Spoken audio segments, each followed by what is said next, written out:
Romanos, abra sua Bíblia em Romanos, capítulo 13. Nós vamos encerrar o capítulo 13 esta manhã. Eu peço a gentileza que você abra sua Bíblia na finalzinho do capítulo 13 de Romanos, versos 11 a 14. Acompanhe na sua Bíblia o texto que diz o seguinte: E digo isto a vós outros que conheceis o tempo. Já é hora de vos despertardes do sono, porque a nossa salvação está agora mais perto do que quando no princípio cremos. Vai alta a noite e vem chegando o dia. Deixemos, pois, as obras das trevas e revistamo-nos das armas da luz. Andemos dignamente, como em pleno dia, não em orgias e bebedices, nem em impudicícias e dissoluções, não em contendas e ciúmes, mas revestivos do Senhor Jesus Cristo e nada disponhais para a carne no tocante às suas concupiscências. Meus irmãos, eu não fiz nem questão de reler ou apontar para vocês o contexto, porque eu percebi isso, corri para os comentaristas e descobri que todo mundo percebeu que Paulo, ao encerrar o capítulo 13, ele parece um tanto quanto desconexo do contexto que ele vem falando. E depois, na luta para entender o porquê que Paulo parece mudar de assunto e até evocar o dia do Senhor, tudo indica que os versos finais desse trecho, que começa no capítulo 12, onde Paulo dá inúmeras orientações práticas, Paulo guarda a motivação para fazer isso no final. Você tem que fazer isso, você tem que fazer aquilo, você tem que agir dessa forma, e o motivo vem agora no final. Esses versículos são muito importantes. Às vezes eles passam despercebidos e às vezes a gente guarda um ou outro aspecto desse texto, mas se esquece de que ele inclusive é historicamente importante. Meus irmãos, num jardim em Milão, morava um homem que tinha um amigo genial, muito promissor, inteligentíssimo, mas perdido. Esse homem gostava mesmo do que está escrito aí. Orgias, bebedices, brigas, dissoluções e impurezas. E um dia ele chamou o seu amigo genial para passar uma tarde lá.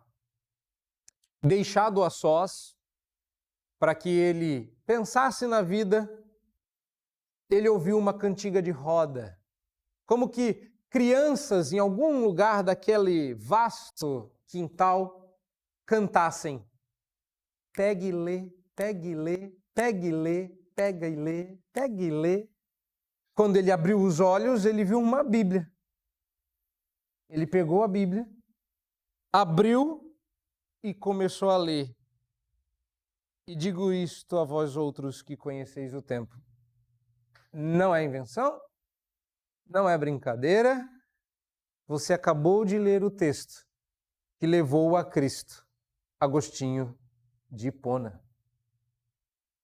Esse texto é historicamente importante, porque muda os rumos do cristianismo.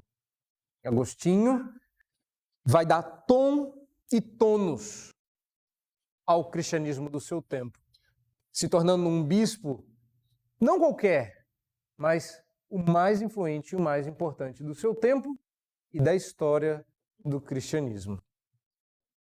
A igreja se perde, muda seus caminhos.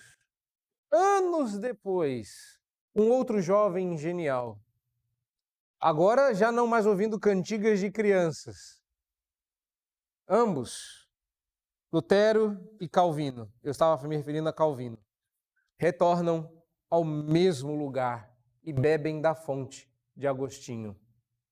Esse texto não é brincadeira. Não estou dizendo que ele é super poderoso e pode fazer com você mais do que qualquer outro texto. Mas a pergunta que a gente deve se fazer é: o que Agostinho viu nesse texto que foi tão poderoso que o transformou? Como Deus usou a sua palavra de maneira tão poderosa que transformou o coração daquele jovem dissoluto em um monge, cuja história conta Agostinho, que quando, aliás, ele mesmo conta, né? A história que eu me refiro são as Confissões de Agostinho, em que ele conta que quando ele tinha os desejos impuros da época em que ele era incrédulo, certa feita, não mais conseguindo lutar contra os desejos lascivos do seu coração, ele tira o manto de monge e se lança nu em um arbusto de espinhos, para ver se ele parava de desejar o mal. Que vontade de não pecar, né?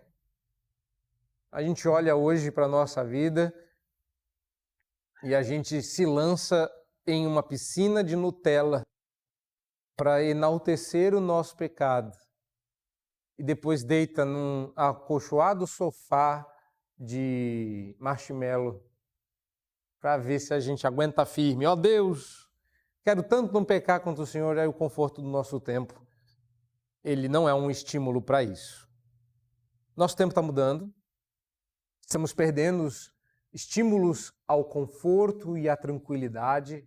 Maus e difíceis tempos se aproximam. O cristianismo e os cristãos do nosso tempo não estão preparados para o que vem. Não é brincadeira. Eu vou repetir, que esse trecho devia ser recortado para ser mandado para todo mundo.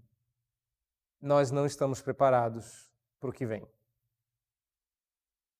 Os crentes da época de Paulo também não. Sabe quando você é pego de surpresa e alguém bate a sua porta e você vai atender de roupão ou de pijamas e alguém diz assim: troca de roupa, acorda, acabou a moleza porque temos uma emergência para resolver.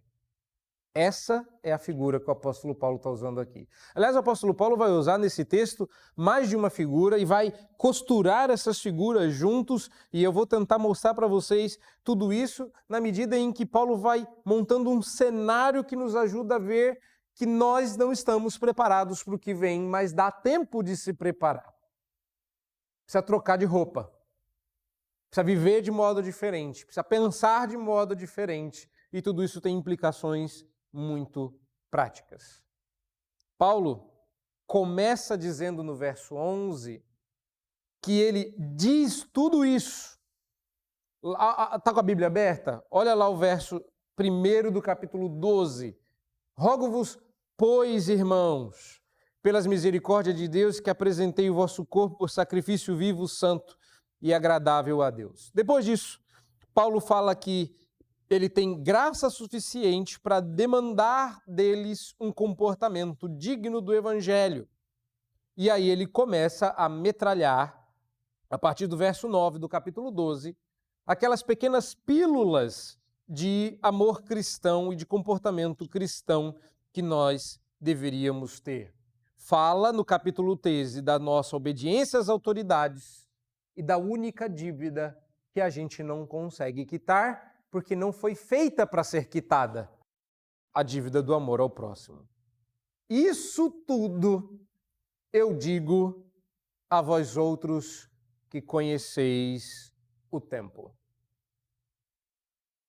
É Agostinho quem vai dizer que o tempo é a única coisa que a gente sabe o que é até que alguém pergunte. Porque no minuto em que você é perguntado o que é o tempo, você deixa de saber o que é. Uma das marcas da nossa sociedade tecnológica é o fato de nós sermos escravos do tempo. Já repararam como nós somos escravos do tempo? e nós vendemos o nosso tempo como o nosso bem mais precioso.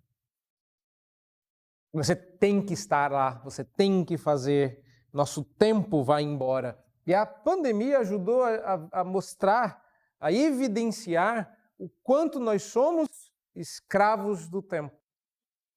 Quando a gente vê o tempo já passou, perdemos tempo e ele não volta mais. Todo mundo usa o relógio na tentativa de controlar o tempo e acaba sendo controlado pelo relógio. Muito mais importante do que conhecer o nosso tempo, e a gente conhece muito bem, a gente sabe quanto tempo leva para fazer cada coisa. Eu não sei vocês, mas eu sou chatinho desse tantinho. Eu gosto de saber quanto tempo eu gasto para fazer cada coisa que eu faço. Eu tenho um problema com controle de tempo, porque eu sou péssimo nisso. Mas mais importante do que isso é conhecer o tempo de Deus. O que vocês já ouviram falar, não vou fingir que vocês não sabem de que palavra grega eu estou falando aqui, né? Porque todo mundo já ouviu falar de kairos.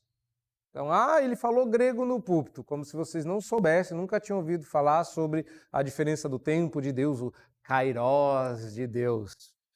Mas é tempo no sentido mais metafórico, tempo no sentido mais lato. O kairos é o tempo em que nós vivemos, o momento existencial da oportunidade e da decisão. O problema é que, como eu disse, nós não estamos lendo os sinais dos tempos. E porque nós não estamos lendo os sinais dos tempos, nós não percebemos que os tempos são maus. Me perdoem a franqueza, mas a miopia com a qual a gente enxerga o tempo é tamanha que eu me lembro de ter ouvido que a pandemia era um sinal da volta iminente de Cristo. E nós tivemos não 1, mas 2 anos de pandemia. A pandemia já acabou, já está tão sem graça que o povo já não está conseguindo mais manter a pandemia. Então até os que querem que a pandemia continue já está acabando. E cadê Jesus? Eu estou dizendo isso provocativamente porque quando a gente lê esse texto, a gente quer ler que Paulo está falando que Jesus vai voltar semana que vem. E eu vou tratar disso daqui a pouco.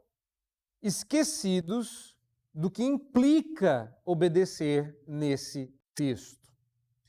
Romanos capítulo 13 começou com uma orientação um tanto quanto geral a respeito de boa cidadania. Estava terminando falando sobre o bom relacionamento que devemos ter uns com os outros. Por que nós devemos viver assim? O propósito do apóstolo Paulo, no último parágrafo deste capítulo, parece ser o de nos motivar, de estabelecer o fundamento escatológico para a conduta cristã. Mas você precisa corrigir a sua escatologia. Ele nos advertiu no capítulo 12 que nós não deveríamos nos amoldar aos padrões desse mundo. Eu li com vocês o 1, se você voltar ao capítulo 12, verso 2, você vai ver isso. Não vos conformeis com este século, mas transformai-vos pela renovação da vossa mente. É isso que nós precisamos atentar esta manhã. Ele nos exorta agora a que nos conscientizemos acerca do tempo que estamos vivendo e façamos isso de maneira apropriada. Como eu disse, uma vez que esse texto está falando de escatologia, a gente pensa assim, Paulo se enganou. Porque essa é a visão que a gente tem. Irmãos, todo mundo gosta de mexer com escatologia. Nas férias eu dei uma requentada em algumas, sabe, né? Gastar tempo edificando. E aí a gente olha para os irmãos de seita, é difícil às vezes a gente chamar eles de não cristãos, mas é uma seita, então fica complicado. Então, existe uma seita aí que marcou uma data para Jesus vir. O camarada foi estudar o texto e disse: Jesus vai voltar em outubro de 1820. E se você for pesquisar, você vai descobrir de que seita que eu estou falando. Aí Jesus não veio. Aí ele falou assim: não, houve um equívoco. Eu errei por um ano. É ano que vem que Jesus volta. Prepara de novo, vende tudo, sobe no monte, veste de branco, vai de jejum, que é para comer a santa ceia do céu. Nada de Jesus voltar. Aí, não, na verdade, e vamos lá, e nada de Jesus voltar. A gente olha para eles e fala, lá, fica cantando, breve virá, mas breve não veio. Só que a gente esquece que a nossa escatologia também é roubada. Ó, Jesus está voltando, acabou a pandemia e nada. Ó, Jesus está voltando, ó, os sinais dos tempos. Eu me lembro, nos anos 90, eu era menino, morava no Rio de Janeiro. Minha mãe com a televisãozinha preto e branco na cozinha, nos preparando e falaram da guerra do Iraque. Lembra disso? Guerra do Iraque. Lembro de minha mãe falando assim, Jesus está voltando, o pastor vai falar hoje, fica vendo. Dito e feito, estourou a guerra, Saddam Hussein, anticristo, Jesus está voltando. Os anos 90 acabaram. A boca de sino saiu de moda e nada de Jesus voltar. Porque quando a boca de sino veio, a primeira coisa que a gente pediu era para Jesus voltar. Aí a gente olha e fala assim, como pode o apóstolo Paulo colocar, sem sombra de dúvidas, um fundamento escatológico como motivação para a vida cristã aqui e agora, quando parece que ele errou? Paulo estava enganado, porque ele disse que a noite já estava acabando. Olha o verso 12. Vai alta noite, vem chegando o dia. Mas Jesus está chegando. Aí fala, Paulo, houve um equívoco. Errou. Aí, é claro, você quer encaixar esse texto de qualquer forma na sua escatologia e diz, Paulo estava falando da queda de Jerusalém. É possível. Mas e se a escatologia não estivesse aqui? E se o fundamento escatológico a que Paulo está falando é outro? Está em outro texto?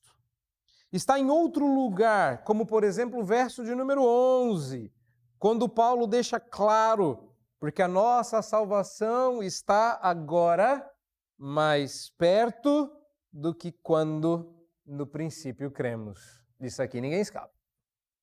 É claro que a interpretação óbvia é, se vai alta a noite e vem chegando o dia, ele está falando do assunto. A minha ideia é mostrar para vocês que, interpretado esse texto corretamente, não, Paulo não errou. Paulo não estava achando que Cristo viria na sua segunda vinda gloriosa consumar o reino que ele inaugurou na época dele. Paulo está falando de um princípio que serve para todas as eras. Paulo estava falando para nós, inclusive. Você deve entender a diferença entre a inauguração do reino de Deus, que foi feita na presença de Cristo quando ele veio a primeira vez, e a consumação desse reino, que vai acontecer na presença de Cristo quando ele retornar segunda vez. Porque salvação é um termo muito amplo.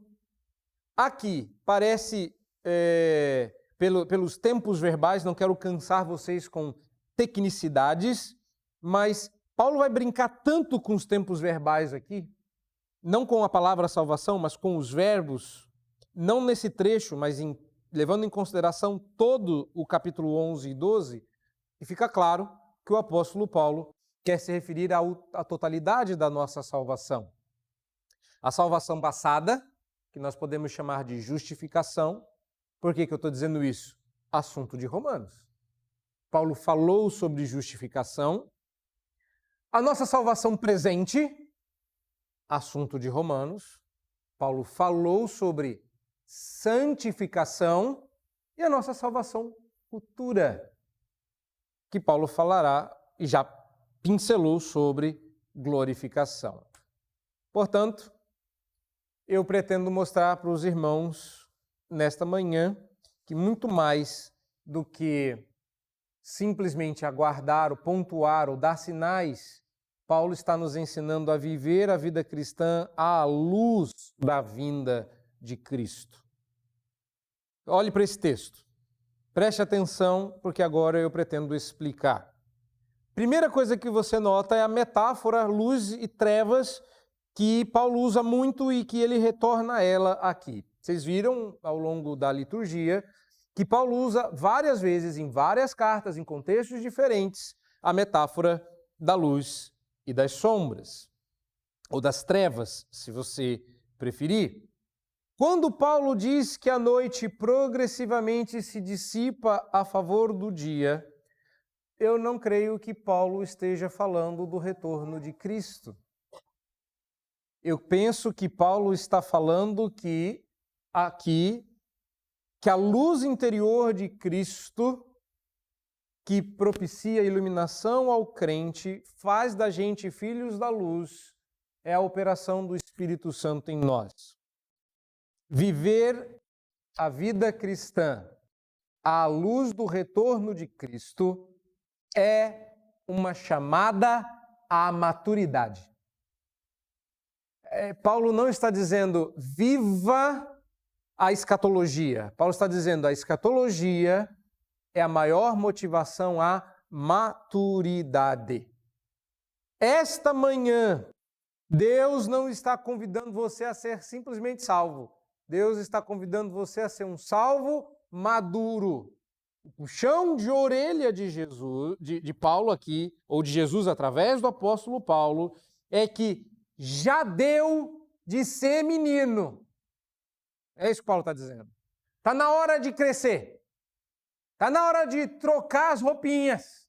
Está na hora de jogar a meia do esmilinguido fora e botar no pé o raio da meia marrom. Está na hora de botar a cuequinha de Superman no lixo e vestir roupa de gente grande. Está na hora de tirar o pijama de bolinha e botar um terno. Isso que o apóstolo Paulo está dizendo, e eu quero mostrar para vocês algumas coisas que me parecem ser relevantes nesse texto. Por quê? Porque não é só a metáfora das trevas e da luz, que claramente é uma conexão à vida pregressa, a maneira como a gente vivia sem o Evangelho, trevas, e a maneira como a gente vive em Cristo, luz. Ele nos retirou do reino das trevas para o reino da luz. Mas ele também vai usar a metáfora do sono e da vida acordada.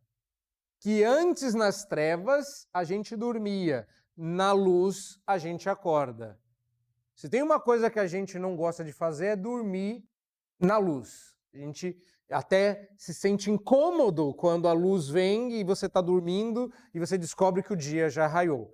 O que Paulo está dizendo é, você sabe que horas são? Paulo vai levantar as janelas, as cortinas, vai abrir as janelas, vai deixar a luz do céu entrar. Conhece essa música? Péssima. E vai dizer, acorda, já deu de dormir, tira o pijama. Para que eu ponho? E aí, como diria Agostinho, que a porca torce o rabo. Olha para o texto. Primeira coisa que a gente vê é que já é hora de despertardes do sono, porque a nossa salvação está hoje mais próxima do que quando no princípio cremos, bate com o que vocês já aprenderam de escatologia. Meu querido, o último crente pode estar no Novo Testamento, pode estar depois do Novo Testamento, pode estar na Reforma, a qualquer momento Cristo pode voltar, mas você não está levando isso em consideração. Você acha que os tempos serão bons e agradáveis quando? Só quando Cristo voltar. Como é que eu devo fazer? Primeira coisa, prestar atenção no seu vestuário. Existe uma roupa certa que o crente tem que vestir. Paulo vai dar continuidade à metáfora da noite e dia, das luzes e trevas, e vai fazer isso através do nosso vestuário, ou seja, aquilo que, à luz dos tempos, devemos vestir. não está vendo isso? Porque na sua Bíblia, o verso 12 diz: revistamo-nos das armas da luz. Mas no original, a palavra que Paulo vai usar é a mesma de Efésios: revestivos da armadura da luz. Não é de arma. Ele não está falando para você encher o porta-mala do seu carro de armamento, igual para filme americano, que você abre o porta-mala, tem arma para tudo quanto é lado, abre o armário. Ele não está falando para você se revestir de arma, para você ser o Rambo de Jesus. Você botar arma no bolso, botar... Não é isso que ele está falando. Ele está falando para você botar uma armadura. Ele está dizendo para você trocar de roupa.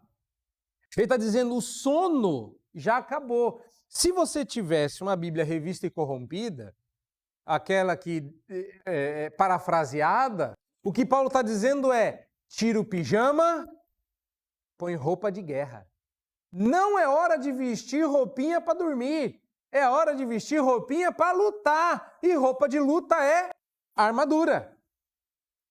O que Paulo está dizendo para nós?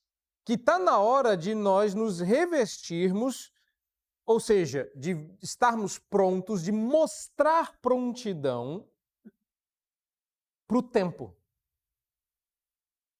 Gente, nunca antes na história desse país é frase de gente com sono.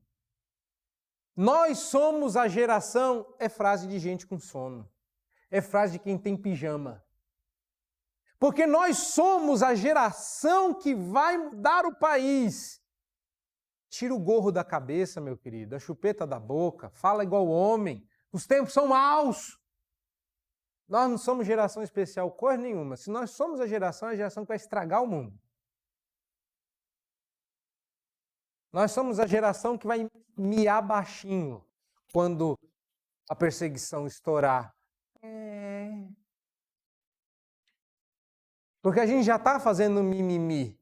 A gente continuar na pegada, não falta muito, somos uma geração fraca. Paulo está dizendo: acorda tu que dormes, troca o pijama, põe a roupa de quem está pronto. Está na hora de não só despertarmos e levantarmos, mas também de nos vestirmos, de trocar de roupa, tirar o pijama, que são vestes noturnas, obras das trevas, e colocar a armadura da luz, que é o equipamento adequado para um soldado de Cristo usar durante o dia. Paulo, no verso 13, chega até a se referir à maneira digna. Andemos dignamente em pleno dia. Revestivos do Senhor Jesus, diz o verso 14. Ou seja, Paulo está dizendo que existe uma roupa apropriada. Você não vai de terno para a praia e não aparece de sunga numa festa. O que Paulo está dizendo é que você está passando vergonha. Você está de pijama num campo de batalha.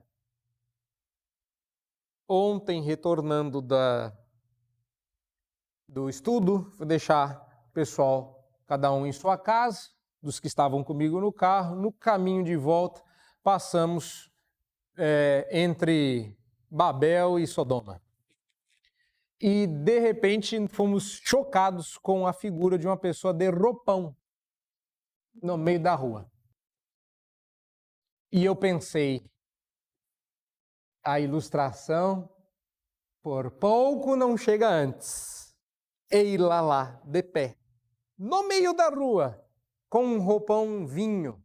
Uma pessoa claramente vestida com seus trajes noturnos para dormir, em um ambiente... Não, ela não estava indo para nenhuma festa ou balada, ela estava, pelo que eu entendi, indo receber o entregador à porta, com trajes indecentes.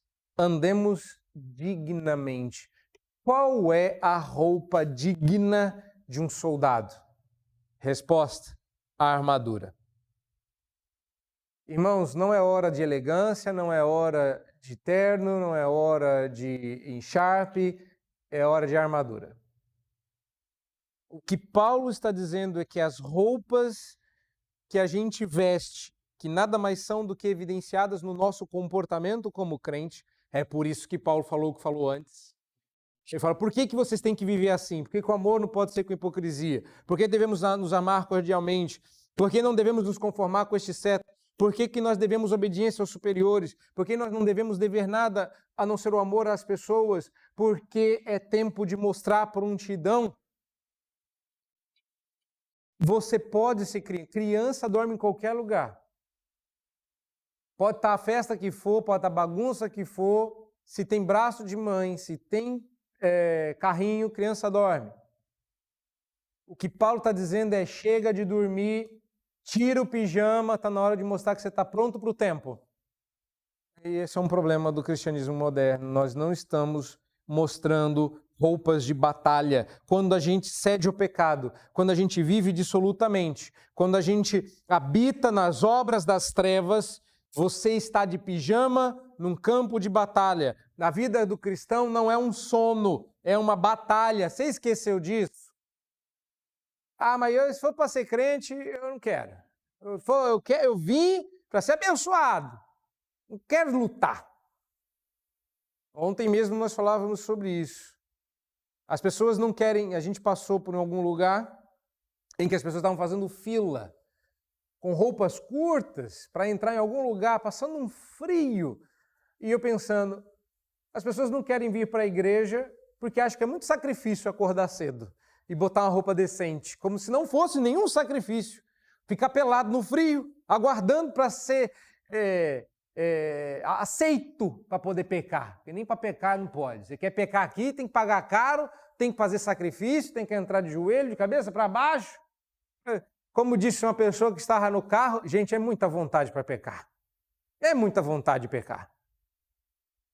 Pois é, a gente não demonstra a mesma vontade de ser santo. A gente não faz igual o Agostinho, se lança num arbusto de espinhos, porque a gente tem muita vontade de ser santo. Mas a gente demonstra muita vontade para pecar. Aliás, a gente vai falar um pouquinho disso no último ponto, porque antes dele tem o segundo. No segundo, Paulo fala não só do vestuário apropriado, Paulo fala do comportamento apropriado. Você não pode pegar uma armadura, preparar-se para a batalha e vesti-la como muitos de hoje vestem calças, na altura do joelho. A calça larga, caída, todo desganhado, e andar como se fosse um malandro. É isso aí, vamos para a batalha aí, é nóis. Não. Soldados não andam... Você já reparou como é que soldado anda? Meu amigo, retinho. Até o relaxar deles não é muito relaxado. Soldado relaxa, o bicho só faz aqui, ó. Você está relaxado muito? O que isso quer dizer? Que existe um comportamento apropriado para quem está vestido de armadura. Qual seja? A vestimenta adequada exige o comportamento adequado. E a ênfase positiva da exortação é: comportem-se com decência como quem age à luz do dia, isto é, como se o dia já tivesse amanhecido. Há coisas que você faz nas trevas que você não faz durante o dia, de bom e de ruim. De bom é botar um pijama, escovar o dente, tomar um chazinho, aconchegar-se para dormir. Mas, por outro lado, as obras das trevas são pecado. Quando Paulo fala aqui da metáfora do sono, ele não está falando só de letargia, ele está falando de pecado. O que você faz nas trevas é pecado. Olha o verso 13. Andemos dignamente como em pleno dia, e não em orgias, bebedices, impudicícias, dissoluções, contendas e ciúmes. Essas são as obras das trevas. Quem faz isso, faz no escuro. Porque você sabe como é que é. Quando você está em pecado, você não procura ajuda. Quando você está errado, você não conta para as pessoas, porque o que você não quer é que luz seja lançada sobre as trevas do seu pecado. Vou repetir a lista. Orgia, que é uma palavra que tem ou não caráter sexual, mas que aqui, até porque Paulo vai falar de sexo na dupla seguinte, mas aqui é balada. A palavra orgia é a palavra que vem do deus Baco, o deus do vinho. Por isso, orgias e bebedices. São sinônimos. Ou seja, o que você faz? Ninguém enche a cara durante o dia. As pessoas sempre começam no happy hour, que seja adiantar as trevas.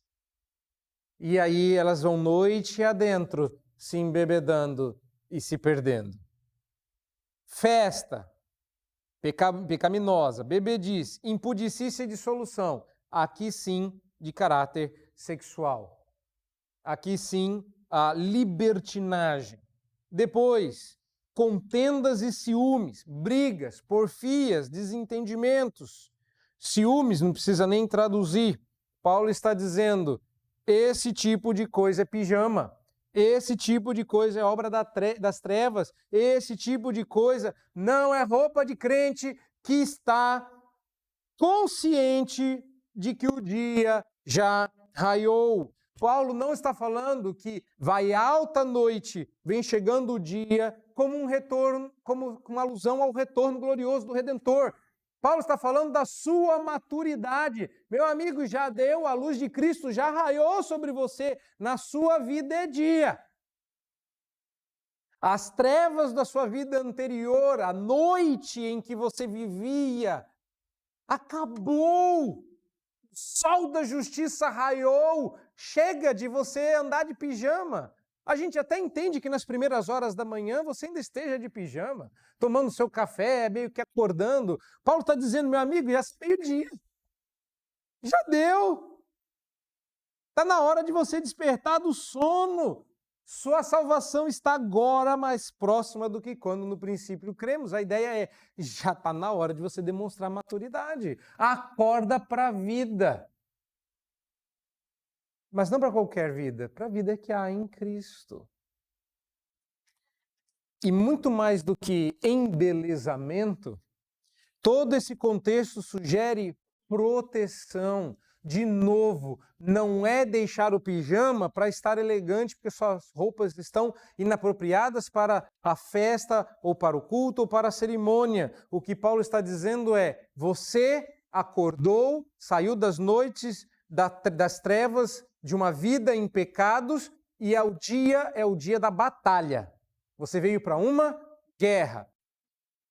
Tá? Essa é a Batalha de Nova York. Você entrou para os Vingadores. Põe a sua roupa de batalha e sai para brigar. Não é para posar, não é sessão de fotos. É sessão de pancadaria. Só que você não está pronto. E quem vai achando que é uma coisa e encontra outra, é pego despreparado. Paulo está dizendo, não façam isso. Porque quem está vestido de armadura tem que estar pronto para o que uma armadura pede. Briga. Batalha. Guerra. Então aqueça a sua musculatura, alongue os seus tendões, porque a guerra está acontecendo lá fora. Essa é a razão pela qual a gente é pego de guarda baixa quando os ataques do mundo vêm, em forma de filme, de série, de noticiário, de livro, de ensino, de palestra, de conselho, de videozinho curto, de coach. E a gente vai deixando essas porcarias das trevas trazerem penumbras para um coração que devia estar com o sol a pino. Comportamento apropriado. Terceiro e último. Como é que a gente vive à luz do retorno de Cristo? E já vou falar dele.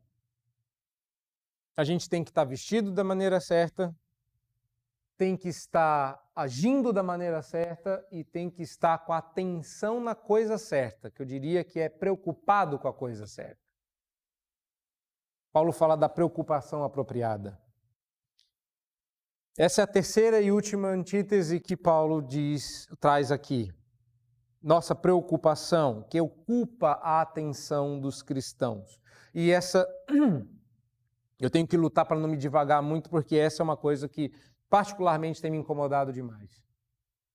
A mim, como líder, como pastor, como conselheiro, como cristão, olhe para as preocupações dos crentes do século XXI. E você vai perceber que nós não estamos zero preocupados com o retorno de Cristo. No que implica o retorno de Cristo? Dá uma olhada na sua liturgia. Você reparou que não tem um, mas hoje eu coloquei um subtema? Todos os textos e todas as músicas que foram escolhidas para essa liturgia carregavam mas dois temas. Se temos que estar alerta porque o dia prometido vem, qual é a implicação? A todos faze a Cristo conhecer. As pessoas vão conhecer a Cristo se a luz do Evangelho brilha trêmula e fraca em nós. Somos uma vela em final de pavio. Somos um espelho embaçado. Vocês não repararam que durante toda a liturgia falamos tanto de acordar quanto de fazer conhecer o amor de Cristo? Até mesmo o momento do Getsemane. Pois nenhuma hora pudeste vigiar comigo. De que se trata tudo isso, Senhor? Apenas de estar pronto? Não, é porque o traidor já se aproxima. Está na hora do sacrifício. Nós não estamos com as preocupações alinhadas. E Paulo coloca aqui diante de nós duas alternativas. Ou o Senhor Jesus Cristo, ou a nossa natureza caída e egocêntrica. Olha o verso 14. Revesti-vos do Senhor Jesus e nada disponhais para a carne no tocante às suas concupiscências. A expressão disponhais para a carne no tocante às suas concupiscências parece não dizer muito para nós. É um português pesado para quem está acostumado só com instapoesia, não é? Nunca ouviram falar? Instapoesia. Isso é um assinte, não é? Antes eu sofria, agora sou fria. Olha que coisa linda! É poesia de Instagram. Para quem só tem esse português, fica difícil de entender o que Paulo está dizendo. E não disponhais para a carne no tocante às suas concupiscências. Deve ser ruim isso aí, hein? O que Paulo está dizendo é, prestem atenção, eu vou traduzir isso de uma forma que você consiga postar no Instagram. Ou seja, qualquer pessoa com um neurônio conectado consegue entender. O que Paulo está dizendo é, você tem que ter uma de duas preocupações. Ou você está preocupado em ser revestido de Jesus, ou você está premeditando satisfazer os desejos da carne. Claro ou não? A expressão dispor pode ser traduzida como premeditar, planejar. Você fica matutando, pensando como satisfazer os desejos da carne. Como é que eu faço para fazer isso, fazer aquilo, escapar daquilo? Irmãos, gravidez não acontece do dia para a noite. Adultério não acontece do dia para a noite. Vício em drogas não acontece do dia para a noite. Se perder e perder a fé, sair da igreja, se virar ateu, não acontece do dia para a noite. Quando você tem as primeiras dúvidas e você fica premeditando aprendê-las de Satanás, ou do mundo, ou da sua carne, ou quando você deixa o desejo alojar-se no seu coração, o que você está fazendo é justamente o que Paulo está proibindo aqui. Você está premeditando satisfazer os desejos pecaminosos da carne. Se você está pedindo a Cristo que te despoje, que te dispa, que você tire a roupa do pecado e a sepulte com Cristo, e na sequência você se revista, você se vista com as armas, com a armadura da luz, o que você está pedindo é que a partir de então, como soldado de Cristo, você sirva e receba ordens do Senhor Jesus e se preocupe em fazer essas ordens obedecidas. Você está sempre preocupado, como um soldado, em saber qual é a nova ordem, qual é o novo comando. para onde você tem que marchar. Reparem, meus irmãos, que a opção aqui de preocupação não é apenas revestir-se daquilo que Jesus ensina, mas revestir-se do próprio Cristo. Repararam o verso 14? O que faz de você um cristão não seguir os ensinos de Cristo é crer em Cristo como seu Senhor e Salvador. O que faz de você um cristão é ser tão parecido com Ele que o nome dele aparece na sua cara. Somos cristãos, pequenos cristos. Nós estamos tão revestidos dele que quando as pessoas nos veem traços dele. Seguidores dos princípios de Jesus, tem de monte. Tem de monte. Mas eles não serão salvos, porque o caminho para a vida não é a nossa obediência, o caminho para a vida é uma pessoa. A salvação é uma pessoa, o Redentor é uma pessoa, não é o que você faz, não é quem você é, não é no que você se torna, é alguém e o nome dele é Jesus. Qual é a sua grande preocupação? Revestir-se dele, falar como ele, pensar como ele, sentir como ele, habitar no que ele habitou, imaginar conforme ele esperou, operar com o amor que operou. É ter o coração de Cristo. De qualquer forma, o que temos de assumir não é só a semelhança com Cristo, é o próprio Cristo. É nos apossarmos dele, vivermos submissos a ele, como se fôssemos ele.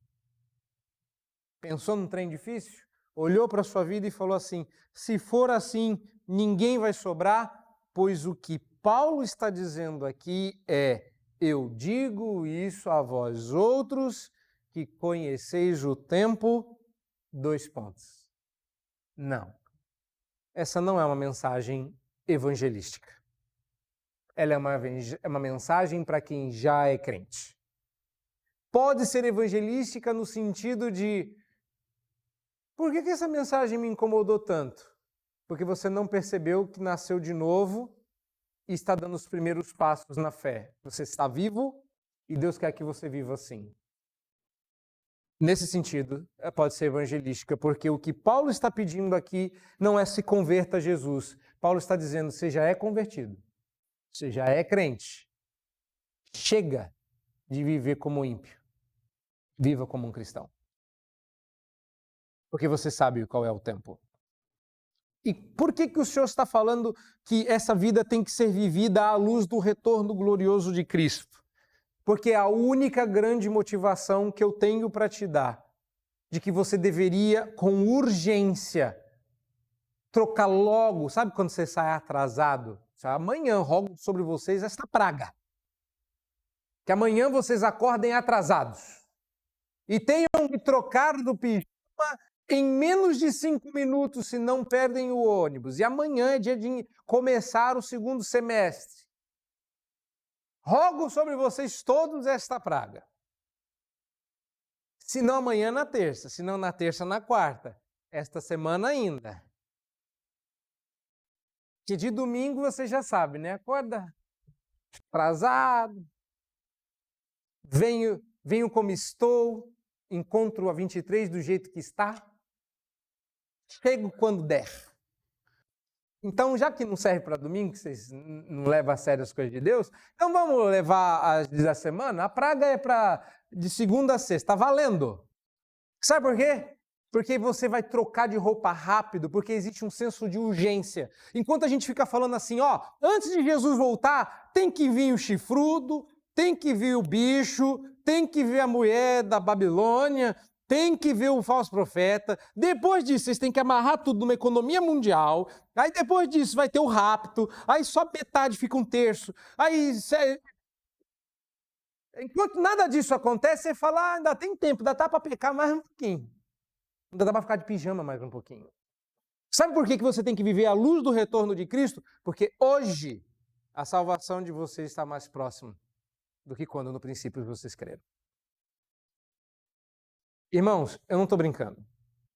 Vai ter muita gente com o gorro na cara quando Cristo voltar. A única coisa que resta para Cristo romper as nuvens e encerrar este tempo é o último convertido crer.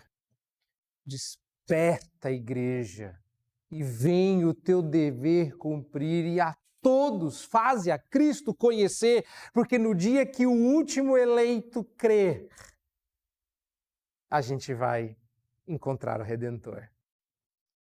A razão pela qual Cristo não voltou ainda pode inclusive estar sobre os nossos ombros, porque nós não conhecemos o tempo. Vamos tirar o pijama, vamos pôr a armadura, vamos levar o nome de Cristo adiante e vamos apressar a sua vinda.